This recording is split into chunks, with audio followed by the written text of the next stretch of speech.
Thank you very much. Muy buenas noches, Santa Fe. Buenas noches. I feel like it's 2014 and I'm back here again. Much more relaxed. Alfredo Corchado. I'm the author of Midnight in Mexico, reporter for the Dallas Morning News. Thank you. I gave teaching about a year, and then I'm back at the Dallas Morning News doing what I really love, which is covering the border, covering Mexico. And what a better time, right, than today. It's great to be at the Lesnick Theater, one of the most beautiful places I've ever seen, and it's great to be among all the new friends. I know Lorene is somewhere out there, Liz and Morris. I'm here, obviously, with my significant other and colleague, Angela Cocherga. And I have news. She is the new bureau chief of the Albuquerque Journal, covering the border. She's also working on a screenplay about the border. And it's great to be with the Lannon family, the Lannon Foundation.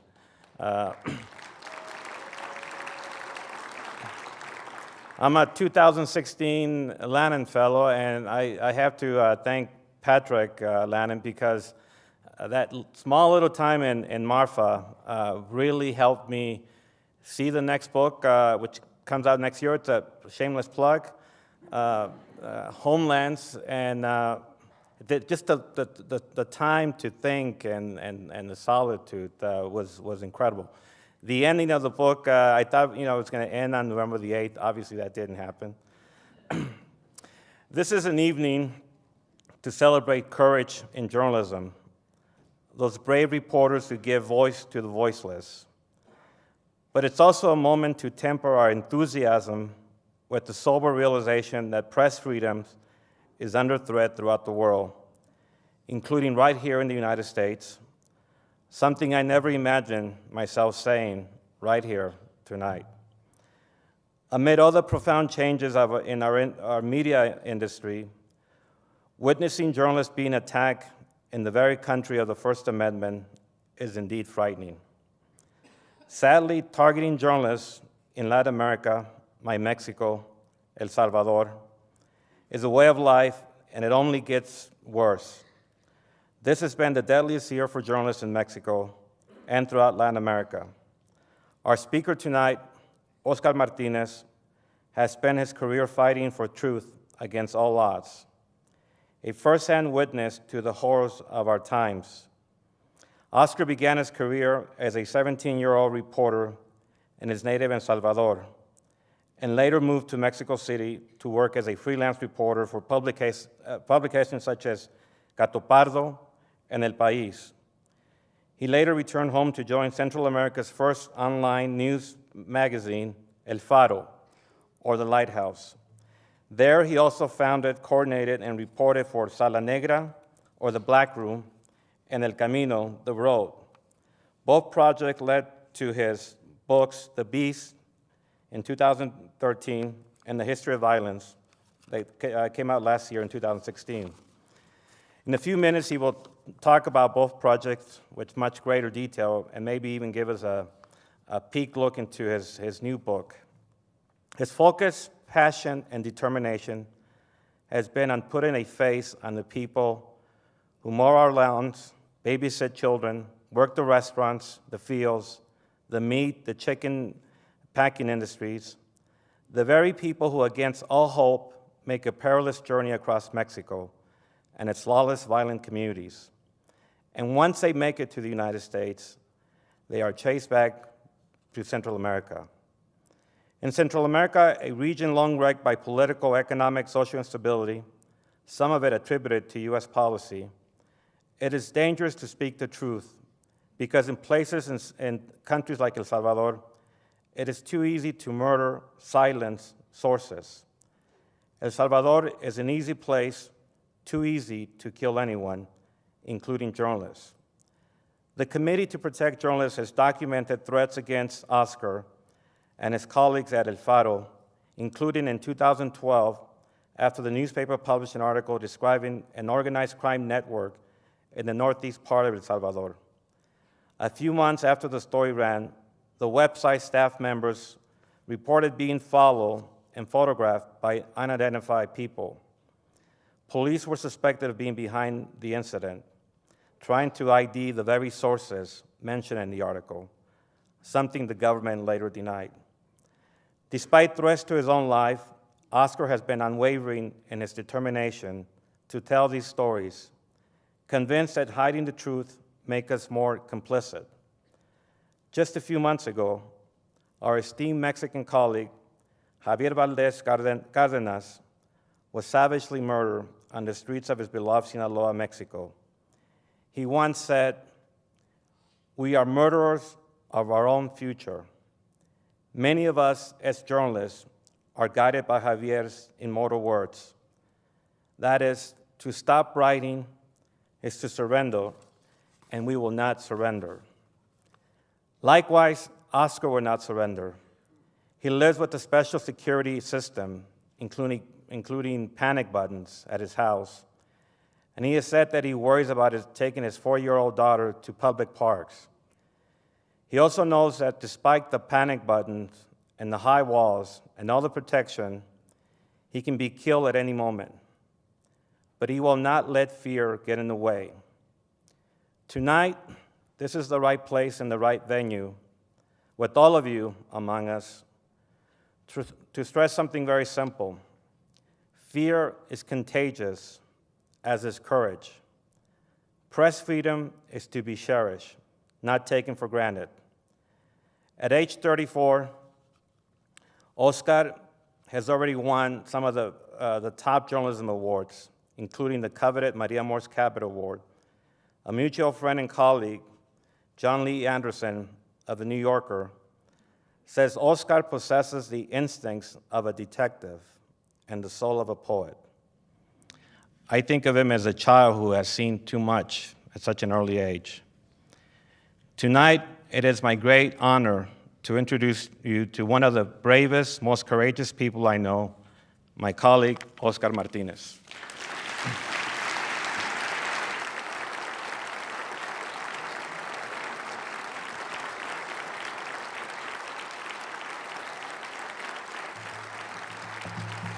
Gracias.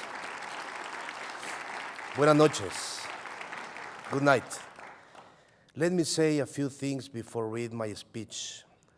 First of all, I want to say thank you to Lanham Foundation for that invitation. It's an honor to me be here. And I appreciate that you look that part of the world, Central America, a very forgotten part of the world. Second, let me tell you one thing. I cannot speak English. So this is gonna, but I'm gonna read my speech in English. It's gonna be a mystery, but it's gonna work, believe me. And not just that. After that, I'm gonna have a conversation with Alfredo in English. And I'm gonna talk to you, each one in English, if you want. So, probably you're gonna hear a lot of invented English words tonight. Sorry for that, but it is what it is. I'm gonna read my speech because I needed to support my conference, and after that, if there is time, I'm gonna read a small part of my second book, A History of Violence. Again, thank you for being here. Gracias por estar aquí. Es para mí un enorme honor poder dirigirme a ustedes.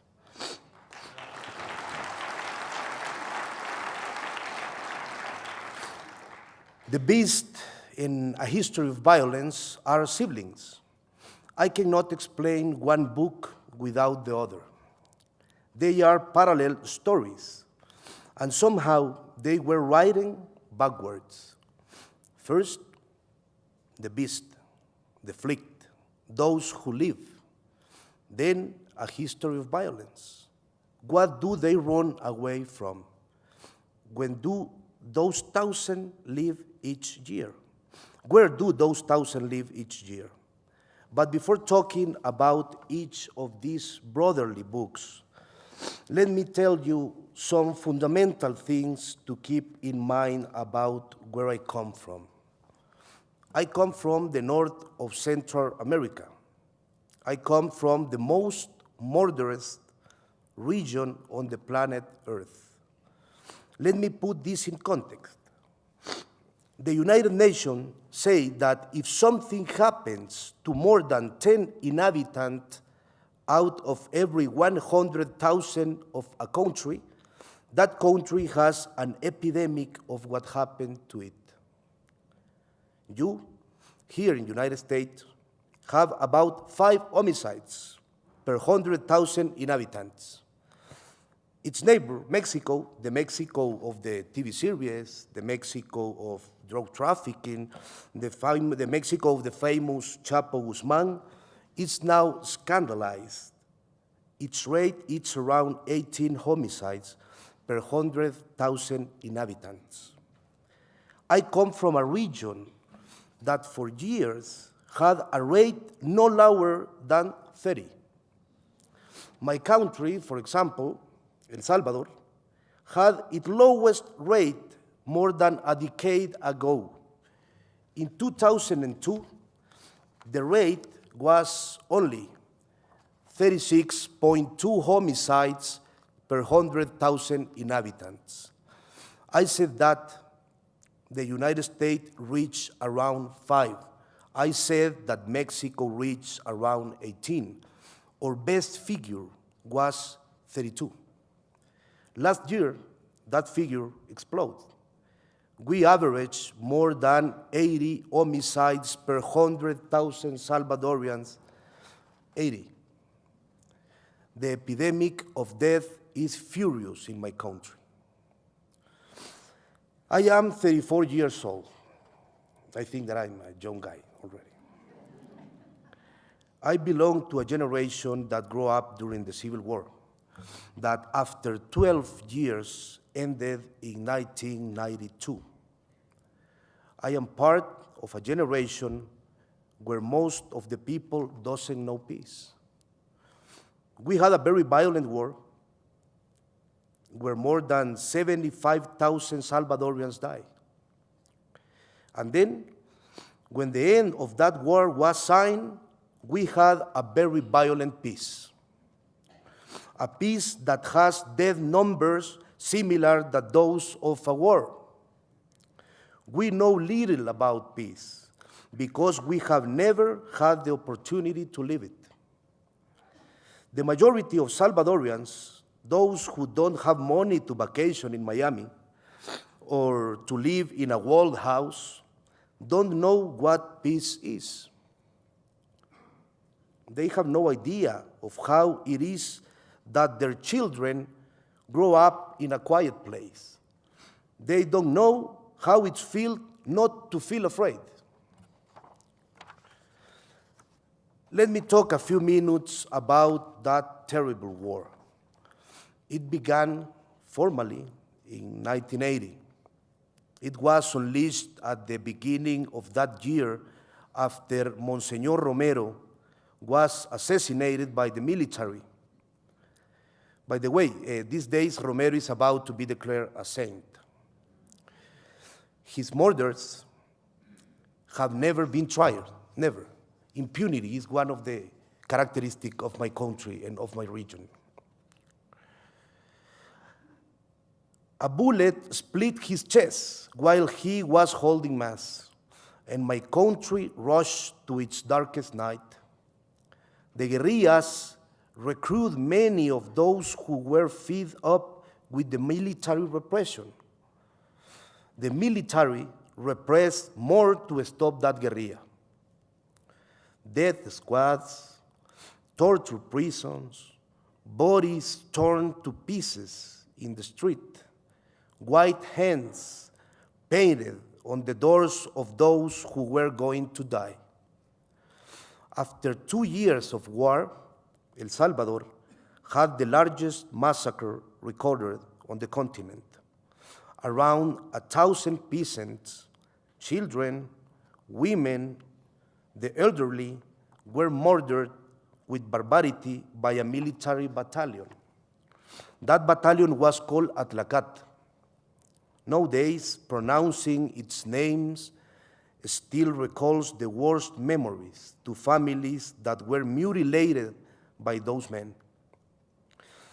That's how the war began, with assassins in uniform showing how sadistic they were willing to be. Those killers, because they were there, they're killers, had those weapons, those tanks, and those uniforms to kill with the help of the US government.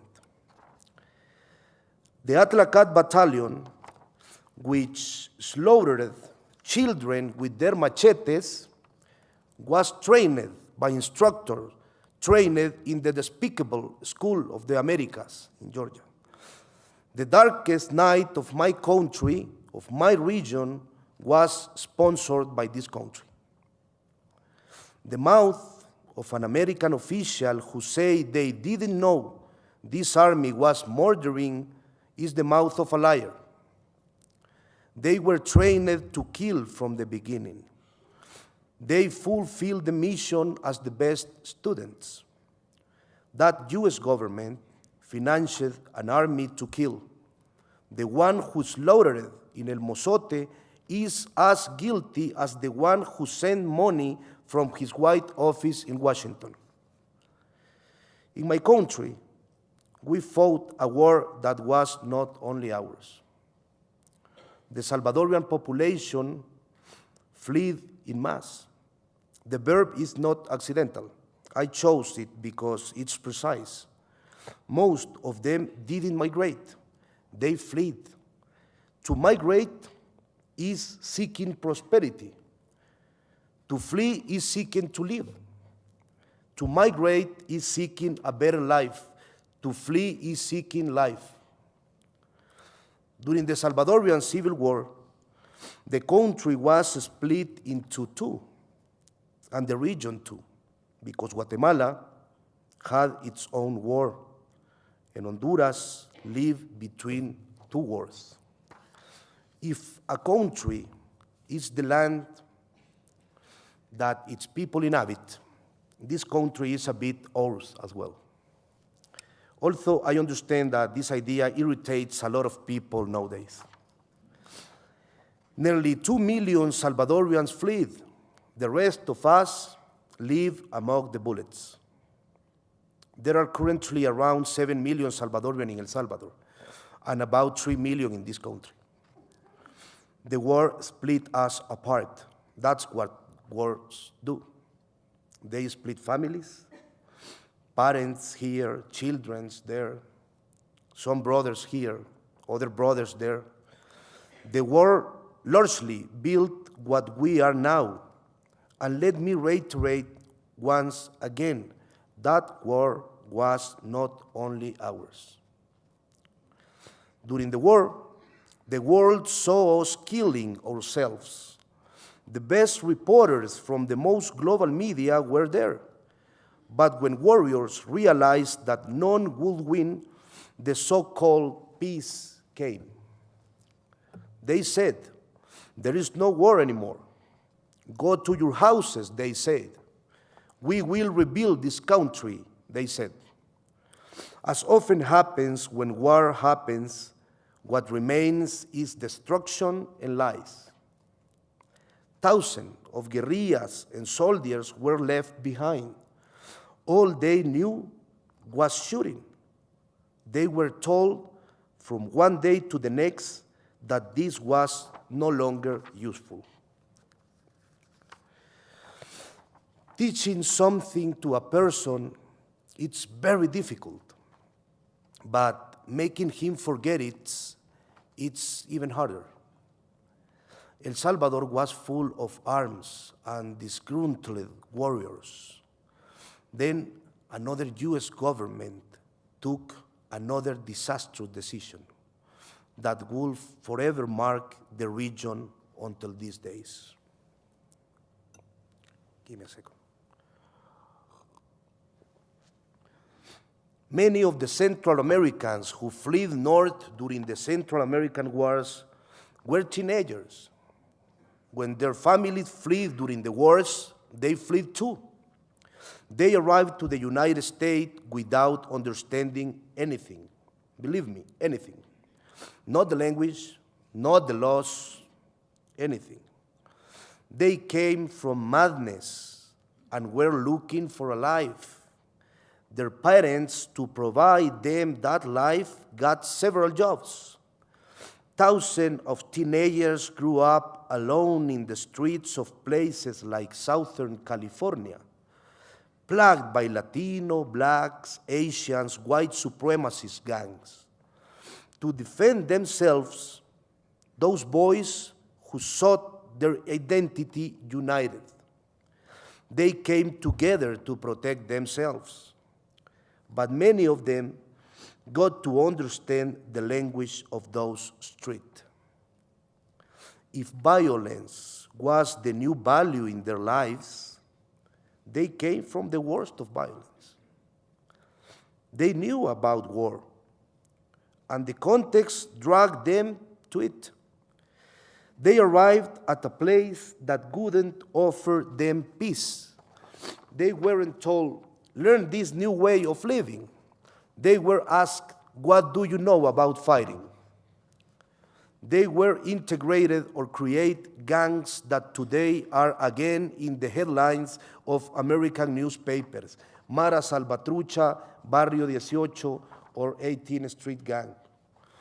How it's possible for Mara Salvatrucha to kill in Long Island, they wonder now. Forgetting is easy. Remembering is uncomfortable. When war ended in El Salvador, those gangs were already a problem in California. The US authorities, who never offered anything to those young people fleeing a war that those authorities sponsored, offered one thing: deportation. The US government sent about 4,000 gang members from Southern California to northern Central America. It injected a good dose of experts in creative gangs to countries that were still in creation. These young people were not a priority in Central America either. In El Salvador, institutions were barely being created. We were learning how to live without war. There was no time for these young people, and no time for nobody's children, who were left alone after the long night. But those deported gang members did have time for those children of no one. They became seekers of lost children. They grouped them. They prepared them for a new war. Let's put some numbers again. The United States deported at the beginnings of the 90s about 4,000 gang members to Central America, mainly to three countries: Honduras, El Salvador, and Guatemala. Those 4,000, only in El Salvador, my country, have become 60,000 right now. It's estimated that in the United States there are about 40,000 gang members from Barrio 18 or 18th Street Gang and Mara Salvatrucha. The United States must learn a lesson once and for all. Migration is a circle. Migration can be a deja vu. Many politicians of this country think of deportation as if it were speeding out. Here's a lesson.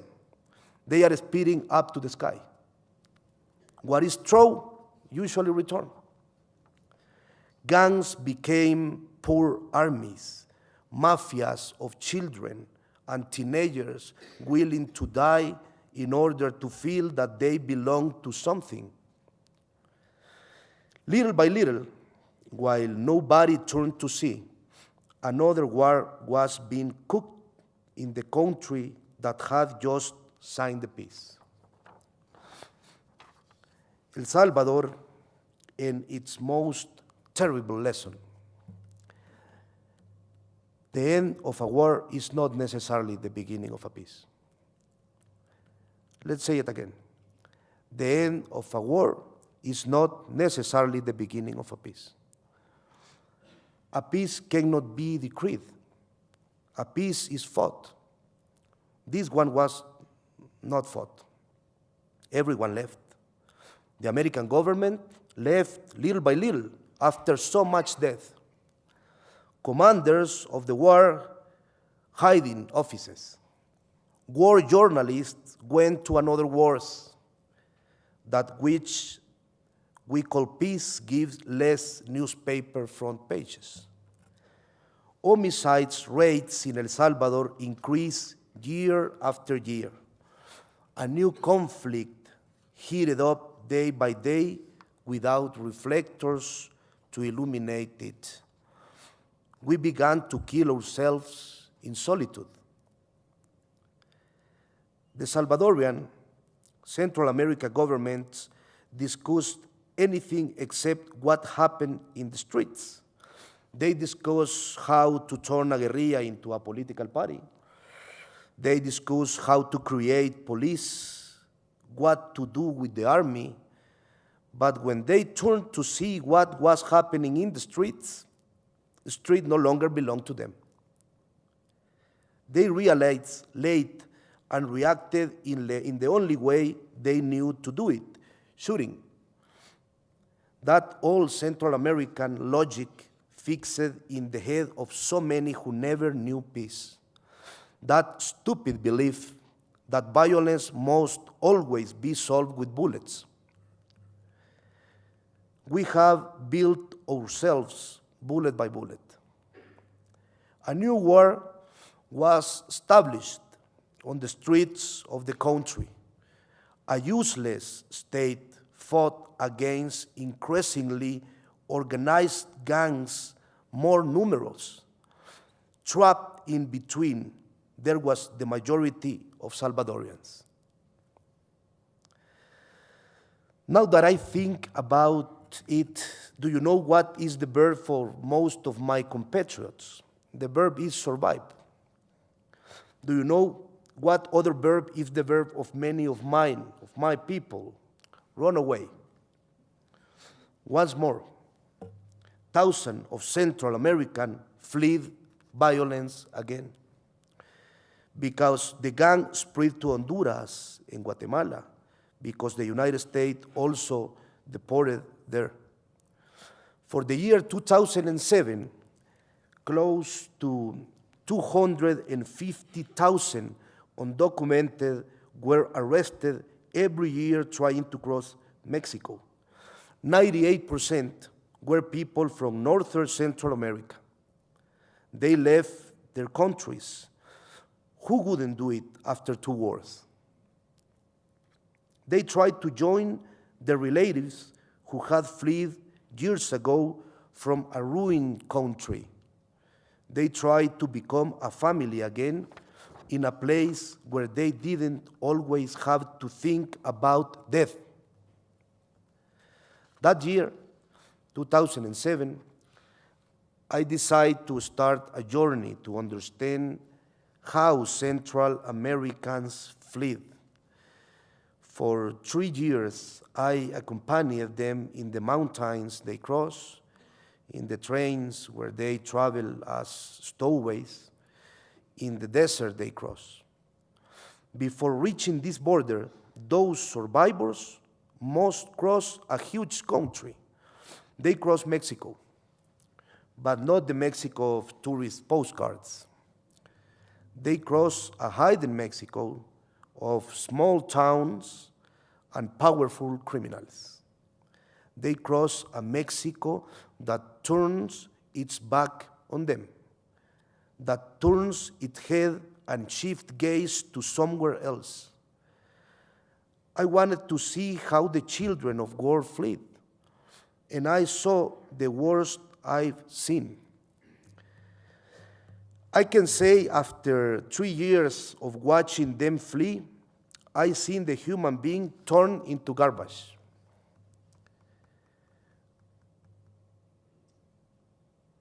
Squash garbage.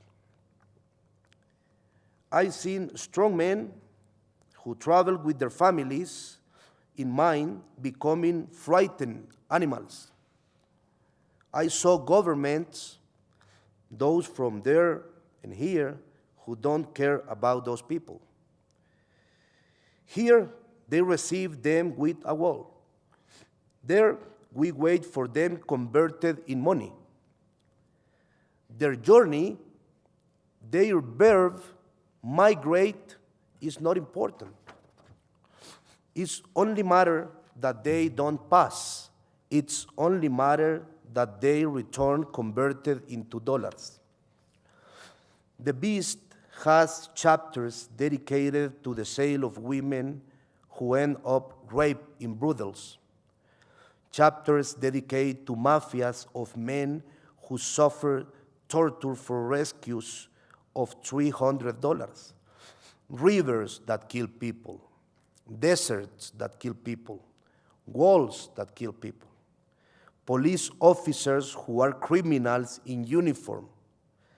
But above all, tens of thousands of men and women who don't surrender, who despite traveling, hanging from the roof of a train that has mutilated so many people, believe that life is better than the misery they know. They believe, at least, that this should not be the life for their children. The Beast is a book about people who do things for their families that we wouldn't hardly dare to do. I have never asked anyone to justify the undocumented. I will always demand everyone to at least respect them. They violate a few laws to save their lives and their children's. You do the accounts of what can be claimed from these people. On one occasion, in a small town in southern Mexico, where the migrant passed, an American priest who worked in a shelter asked me a question. The town is called Ixtepec in Oaxaca, in the south. And the priest was known as John Pops. I don't know his name, but all the people know him as John Pops. After seeing thousands of Central American migrants arrive wounded, assaulted, kidnapped, raped, he asked me, what are they running away from? Where do they run from? I was 26 years old, and I didn't know how to respond. At that time, I didn't understand the gangs or the legacy of the war or the ridiculous formulas of the politicians. I was ashamed of myself. Oblivion is contagious. Me, who could tell how they fled, I wasn't able to explain why they were fleeing. A history of violence is the best answer I could give to that question. It's a book that aims to open windows. It aims to open windows to terrible, dark landscapes. The landscape where most of northern Central Americans live. Villages governed by narcos, neighborhoods governed by gangs, corrupt authorities, murderous children, mothers of dead children, wells full of corpses, broken families, more deported, more broken families, women turned into sex toys, policemen who can only take care of people who's running away, a history of violence, as the titles of its chapters say, are chronicles of madness, of loneliness, of escape. They are windows to a region that doesn't know what many of you have the privilege of knowing, peace. A history of violence is part of the answer to that priest question, but it's not my whole answer. I'm currently working together with my brother Juan on El Niño de Hollywood, the next book. It's the story of a hitman of the Mara Salvatrucha 13, a man who has killed more than 50 people. a son of war who joined the gang war since he was 10 years old. We are not interested in telling you what a hitman is like. That have no sense. It's not useful. A hitman is someone who shoots many times to other people's head. We are interested in how we create him. Because as the great journalist Leila Guerriero said, there are monsters in this world, but human monsters. We can explain them. The interesting thing is not to justify them, but to understand them. And in doing so, we usually face cruel questions that don't have a single answer. Would I have done the same? Would I have been El Niño de Hollywood? Would I have been a gang member? What would I have done in the war? What would I have done for my children, for my parents? Would I have migrated? Would I have entered the United States without permission in order to save my family? Would I be willing to live in the shadows for those I love? Central American migration and violence are a cycle, the cycle of the despist. It keeps repeating itself. I have told you all this, and I think I have made it clear that I'm a man whose vision of the world in which he lives is obscure. There are several worlds.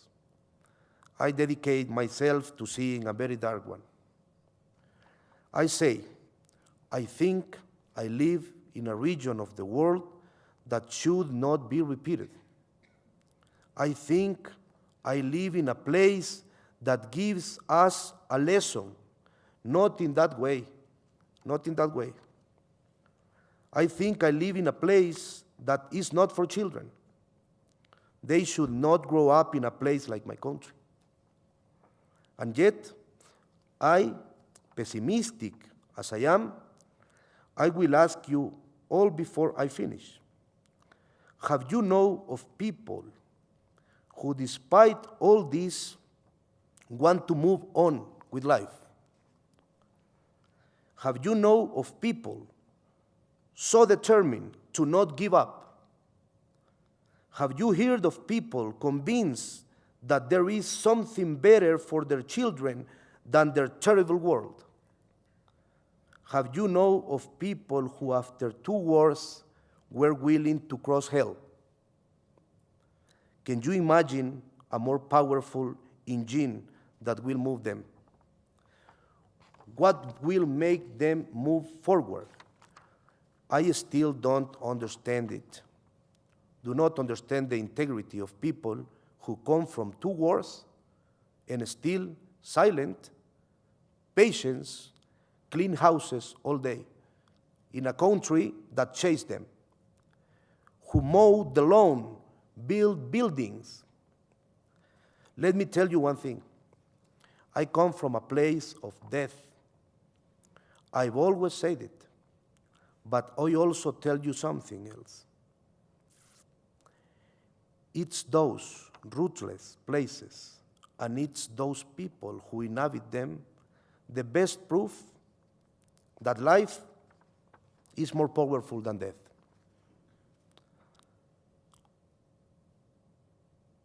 I come from a miserable and deadly country where life, foolish as my people, continues to fight with death on a daily basis. I dedicate my books and my journalism to those people because it's the only thing that makes sense. I only ask you, turn around to see. We are there and we are here. Thank you very much for your attention.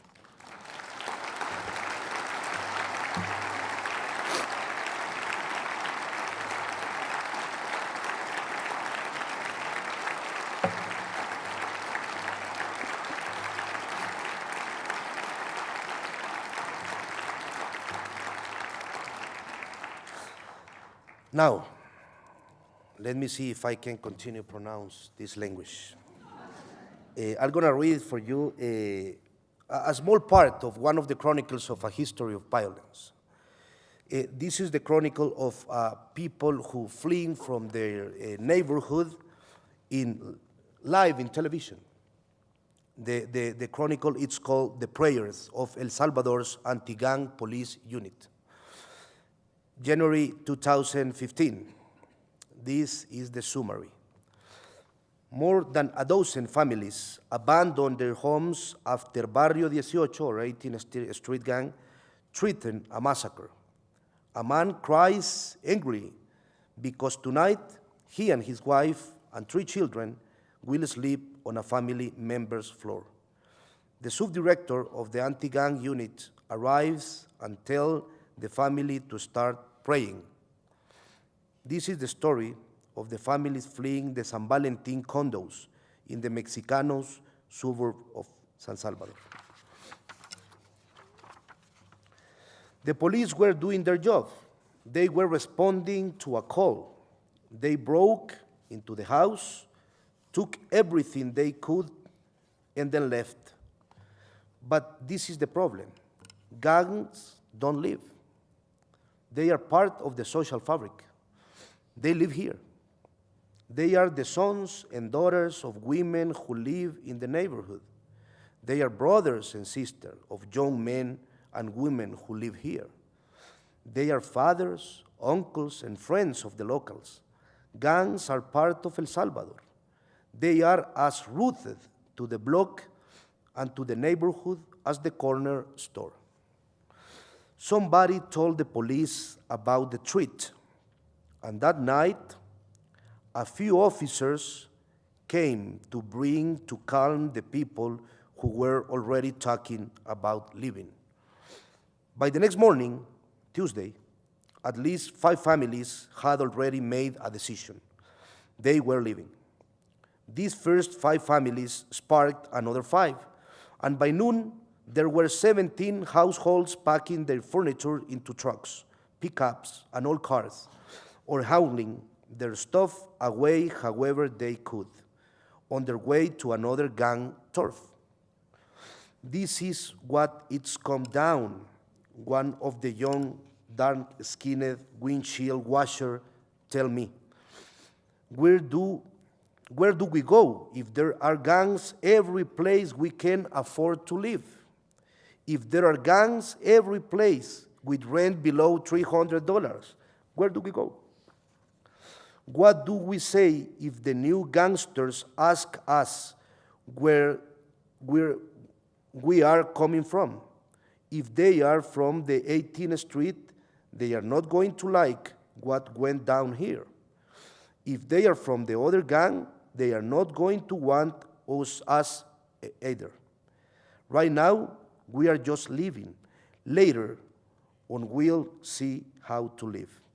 The young man looks tough, hardened by a life washing windshields.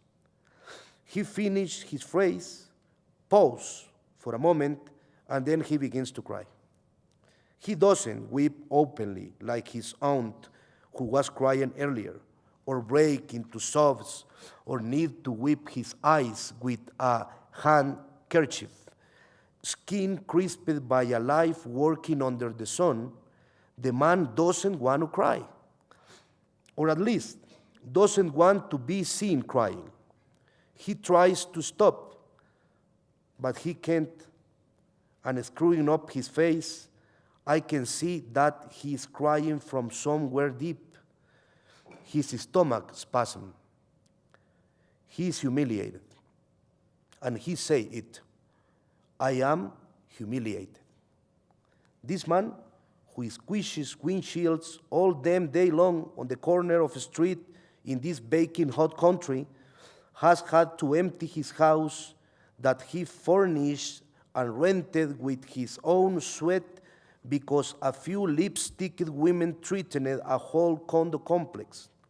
This man, after standing out on that corner day in and day out under the scrutinizing glare of thousands of drivers after living under the motto that there is no reason to mix with them, this man who always went straight from work to the safety of his home now has to live because these women have the gangs standing behind them.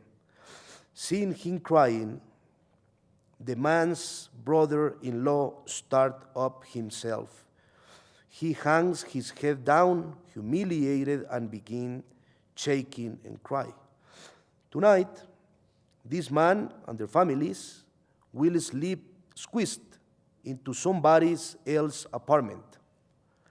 They'll pack themselves in as well as they can, try to get some sleep, and then tomorrow they'll get back to washing windshields, trying to start over. Or maybe they'll throw in the towel and try to head to the United States. I really appreciate your attention. Sorry for my English. Muchas gracias.